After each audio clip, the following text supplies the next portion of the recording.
I mean, considering it is a wet, windy and cold Friday night here in East London, hundreds have gathered to show solidarity with Britain's longest-serving black parliamentarian, Diane Abbott. Now, just minutes ago, she arrived to a hero's welcome and a huge cheer, and we understand that she will be speaking shortly. Now, this is the first time she will be seen in public and speaking in public since those comments emerged from the Conservative super donor saying that he believed that she should be shot and that she makes him hate all black women. Now, although there is anger here towards the Conservative Party's lack of action, there is also considerable anger towards the Labour Party. And many here are calling for the Labour whip to be returned to Diane Abbott following an article she wrote last year that led to her being removed from the Parliamentary Labour Party. Now, for those gathered, Diane Abbott is a pioneer and also a proxy for all black women in public life, and they believe she's been treated unfairly and that the Labour complaint system is unfair. This protest also reflects a wider disillusionment with that party. Now, before Diane arrived, we understand she had reservations over security. Now, considering she has been an MP in this borough longer than I have been alive, that is a sorry state of affairs. The question is, just how did we get here? Watch our piece. Diane Abbott becomes Britain's first black woman MP. For almost 40 years, Diane Abbott has been one of the country's most recognisable politicians, first elected in a decade of dissent. The MP fought fiercely against apartheid. Apartheid, right? I'll tell you what's apartheid. And when Tony Blair's Labour invaded Iraq, she opposed the party's line. A darling of the left, seemingly detested by the right on both sides of the House. For years, the first black female MP has been the country's most abused politician. The amount of abuse you get is vastly more than when I first became an MP. Now you just press a button and you can send paragraphs and paragraphs of abuse. But few words had been as ferocious as those from the Conservative Party's largest donor, Frank Hester. Hester had said, "You just want to hate all black women because she's there. And I don't hate all black women at all, but I think she should be shot." Chilling words, especially for a generation of young black women with political ambition.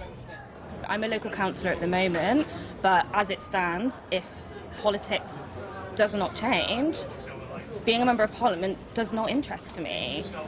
It was quite upsetting, but then even more upsetting that he was inciting violence on a black woman and there's not been any repercussions for it. For these young women, Diane Abbott is a pioneer and their proxy for the treatment of all black women in public life. But they are not just concerned about the Conservative Party's lack of action. In 2020, revealed WhatsApp messages made by Labour staffers said Diane Abbott literally makes me sick, truly repulsive, very angry woman. The Labour operatives denied the comments were racist, but the Ford inquiry into the leaks said they were reflective of racist tropes, and the party was in effect operating a hierarchy of racism. Yet last year, Diane Abbott herself had the Labour whip removed in response to an article she wrote about white, Jewish, Irish and traveller communities. She said it's true that many types of white people with points of difference, such as redheads, can experience prejudice, but they are not all their lives subject to racism. The MP apologised, but Sir Keir Starmer has not allowed Diane Abbott to return. In contrast, Neil Coyle, who had been suspended from Parliament for harassment and using abusive language with racial overtones, has been allowed to serve again as a Labour MP. Why has Diane Abbott not had the whip restored when she has made an apology? There are inconsistencies with how these things are dealt with, and what I want to see is racism being tackled seriously across the party, regardless of faction and regardless of which kind of racism it is. What do you make of the relationship between, I guess, the black electorate and the main political parties? I feel quite conflicted, if I'm being quite honest. With the general elections coming up, I don't know who I feel can serve me as a black person, and I feel that although the Tory party is, they're not the best in terms of dealing with race, I feel like Labour haven't made it any better. Labour have said the investigation process for Diane Abbott must be independent, but for black voters who see Diane Abbott as a pioneer, her alienation from the party has added to their discontent. Simeon Brown will join me to discuss all of this is Professor Nicola Rollock, author of The Racial Code, and Martin Ford KC, who's Sir Keir Starmer commissioned to investigate allegations of racism, sexism and bullying in the Labour Party. Thanks to both of you for coming in. Right. I mean, this really quickly became a political story, but first and foremost, it's a sort of personal story. Racist and threatening comments against a black woman, which must resonate, as we heard in the piece, from so many women up and down the country. I just wondered what you thought when you heard them first. Yes, evening, Jackie. The comments are absolutely abhorrent. I personally wasn't shocked, but if you look on social media, if I talk to my friends, colleagues, they're upset, distressed. But also, let's be clear here. This isn't just about what Frank Hester is alleged to have said. It's also about the failings of our government to respond adequately to them. Well, on exactly that point, I mean, for 24 hours, it was up for debate. Are these even racist comments? And I just wonder what, as you watched that play out, what both of you thought about that. You go first. Yeah. Well, I think many things about it, but first and foremost, what was deeply concerning is that the government's initial response was that the comments were unacceptable. Mm-hmm. And that really, in my mind, speaks to a form of institutional gaslighting around the matter. And when they subsequently did comment, they said that they were racist and they were wrong. Well, actually, there were more than that. They were racist, misogynistic, and indeed they incited violence against women, and in this case, against a black woman. They didn't go far enough, and they haven't gone far enough in their response. I would agree. I've had a lot of contact with professional black women up and down the country, found this amazingly triggering. It was blatant racism. There's no hiding from it. It wasn't just wrong, it was offensive. You can't say it's rude. The man has apologised for rudeness. He's not apologised for his racism. And I think the thing that I found really surprising, people coming on the radio and television saying this was a private meeting. My experience, 4 decades of working in a predominantly white profession, is it's when people think they're among like-minded people and friends, they tell the truth about his failings, about their true feelings, and therefore I would say this man is a racist until proven otherwise. And of course he denies that. The government, the ministers were coming out saying, as you say, they were unacceptable, they were wrong, but they weren't racist. Then later on, yes, they are racist. That playing out, that discussion in government, what is going on there? In terms of, you know, this is the line we'll go with, or do you think that's what...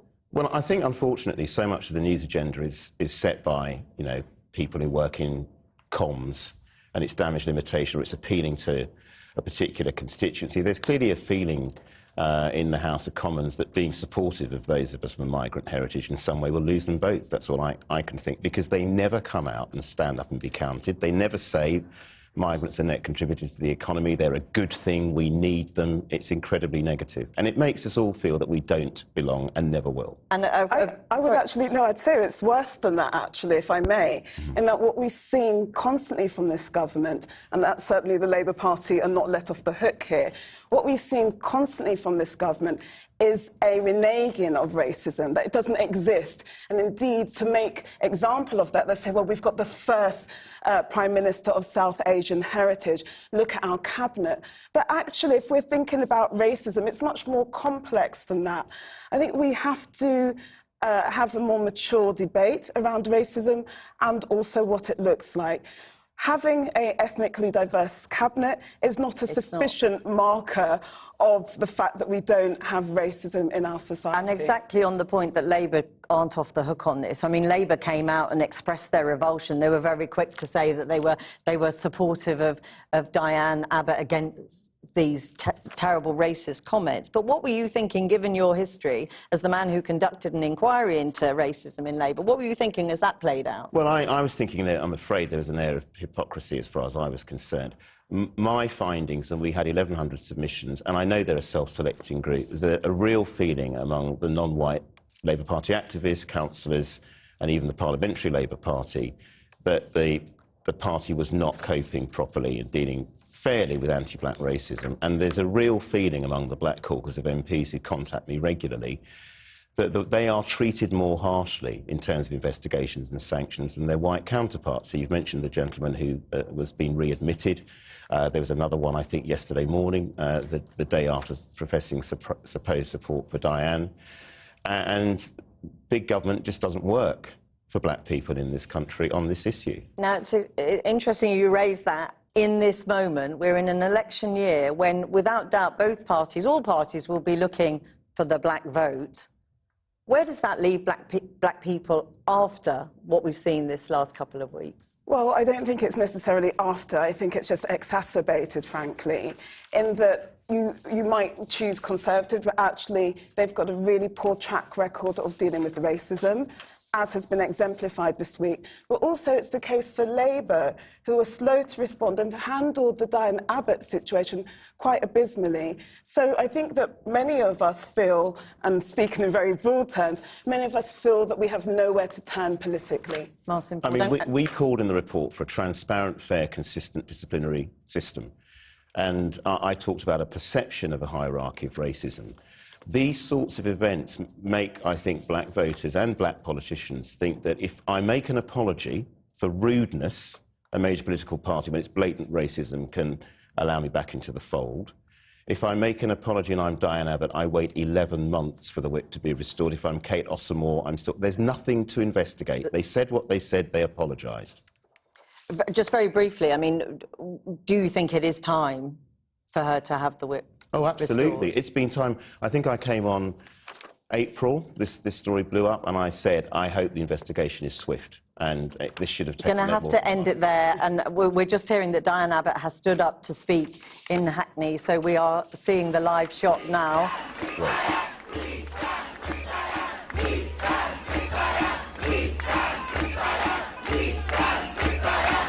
So she's obviously trying to speak, but huge amounts of support there for her in her constituency. I just want to say, first of all, thank you to the Hackney people that organised this event, because you don't become Britain's first black woman MP just like that.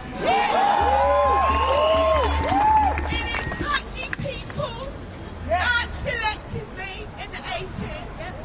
It is Hackney people that worked to get me elected in the 80s. And it is Hackney people that have stood by me year after year, decade after decade.